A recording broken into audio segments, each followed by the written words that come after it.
अस्सलाम वालेकुम स्टूडेंट्स, हम एक शॉर्ट स्टोरी पढ़ रहे थे जिसका नाम है मोती गुज मिटीनियर। कल के वीडियो में हमने पढ़ा कि जो मोती गुज था वो हाथियों में से सबसे अच्छा हाथी था, इसलिए उसको नाम दिया गया था मोती गुज पर्ल एलिफेंट। और जो उसका मालिक था वो हाथियों के मालिकों में से सबसे बुरा मालिक था। वो बुरा क्यों था वो हम आगे पढ़ेंगे। जो ये देसा था वो जो मोती गुज था वो देसा की एब्सोल्यूट प्रॉपर्टी थी, वो उसका सब कुछ था, उसके कमाने का वाहिद जरिया था और देसा उसी के जरिए कमाता था। आज हम इसका थर्ड पैरा पढ़ेंगे। देसा वाज ए फूलिश ड्रंकार्ड। जो देसा था वो एक बेवकूफ एक अहमद ड्रंकार्ड था। ड्रंकार्ड हम कहते हैं शराबी को, वो बहुत शराब पीता था। When he had made much money through the strength of his elephant, he would get extremely drunk and gave Moti Guj a beating with a tent peg over the tender nails of the forefeet. जब देसा बहुत पैसा जब वो कमाता था अपने हाथी के जरिए, जब वो पैसा कमाता था तो वो बहुत ही शराब पीता था। इस शराब के नशे में वो क्या करता था, वो अपने हाथी को मारता था। जो उसके नाजुक जो उसके नाखून थे आगे वाले पैरों के, 4 फीट होते हैं आगे वाले पैर, उन्हीं पे वो मारता था। किस चीज़ से मारता था? Tent pack. टेंट पैक एक आयरन स्टिक होती है, आयरन रॉड होती है जो टेंट लगाने में हम यूज़ करते हैं, कॉर्नर्स में जो ज़मीन में लगाया जाता है, उसी को टेंट पैक कहते हैं। Moti Guj never trampled the life out of Deesa on this occasions. लेकिन जो मोती गुज था वो मारते वक्त, जब वो मार खाता था तो उस वक्त वो अपने मालिक को नुकसान नहीं पहुंचाता था। ट्रैम्पलेट का मतलब होता है कुचलना, रोना, वो उसको नहीं कुचलता था। He knew that after the beating was over, Desa would embrace his trunk and weep. क्योंकि वो जानता था कि जब बीटिंग खत्म होगी, जब मार खत्म होगी, देसा क्या करता था, वो उसके ट्रंक को एम्ब्रेस करेगा, उसको गले लगाएगा। ट्रंक जो होता है ये हाथी की सूंड होती है जो बाहर की तरफ होती है, और वो बहुत रोएगा देसा। He would call him his love and give him some liquor which Moti Guj was fond of.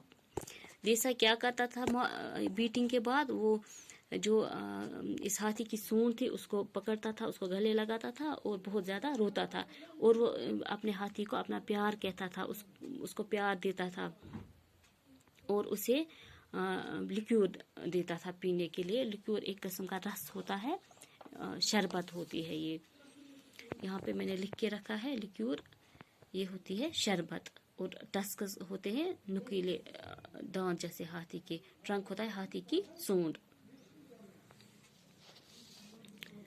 जो ये लिक्विड था ये इस हाथी को बहुत ही पसंद था। मोती गुज इसका बहुत शौकीन था। मोती गुज एंड देसा वर्कड हार्ड।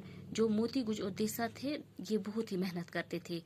इनको प्लांटर ने जिस काम के लिए लगाया था ये वो काम बहुत अच्छी तरह करते थे।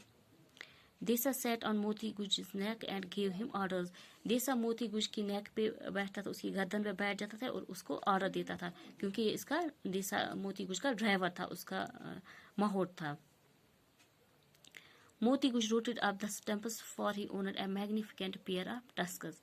जो मोती गुज था वो ये स्टम्प्स जड़ से ज़मीन से उखाड़ता था, क्योंकि उसके पास मैग्निफिकेंट पेयर ऑफ टस्कस, मैग्निफिकेंट हम कहते हैं शानदार, बहुत ही अच्छे उसके पास टस्कस थे। टस्कस होते हैं जो हाथी के बाहर वाले जो वो बड़े बड़े 2 दांत होते हैं, उनको हम टस्कस कहते हैं, सफ़ेद रंग के। हाथी के वो दांत बहुत ही ताकतवर होते हैं। While Moti Guj worked, Desa kicked him behind the ears and called him the king of elephants. जब मोती गुज काम करता था तो जो देसा था वो उसको कान के पीछे, हाथी के बड़े आपने देखे होंगे बड़े कान होते, उनके पीछे वो उसको किक करता था और उसका हाथियों का बादशाह कहता था। At evening, Moti Guj would mix his 3 pounds of green with a bottle of liquor. फिर जब ये काम खत्म करते थे शाम को क्या करता था, जो देसा था वो 300 पाउंड्स ऑफ ग्रीन कुछ ग्रीन फूड होती थी, वो किसके साथ मिलाता था, बोतल ऑफ लिक्योर, लिक्योर की बोतल के साथ. लिक्योर का मतलब मैंने आपको बताया, वो कुछ शरबत होती है, कुछ रस उसी के साथ मिलाता था. जो पौंड होता है, 1 पौंड होता है 453 ग्राम्स के बराबर, या होता है ये 0.45 kgs के बराबर. इसका मतलब हुआ कि जो 300 पौंड्स ही वो आएंगे 136 kgs के बराबर. Desa would also take a share and sing song between Moti Guji's legs till it was time to go to bed. जो देसा वो भी इसमें से कुछ खाता था और वो गाना गाता था. वो इस जो मोती गुज था उसकी टांगों के दरमियान बैठ के गाना गाता था. तब तक गाना गाता था जब तक सोने का वक्त हो जाता था.